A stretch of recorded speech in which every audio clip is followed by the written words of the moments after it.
The ओझी hostel Saurabh Abhyankar याने MTV hustle rap show यामध्ये आपले अमरावतीला आणि विदर्भालाच नव्हे तर संपूर्ण महाराष्ट्राला प्रेझेंट केले। आपल्या अमरावतीच्या पोट्ट्याला संपूर्ण अमरावतीकरांतर्फे हार्दिक शुभेच्छा।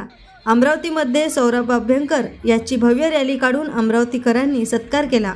AS न्यूज महाराष्ट्रकरिता अमरावती येथून प्रतिनिधी रवींद्र नाईक।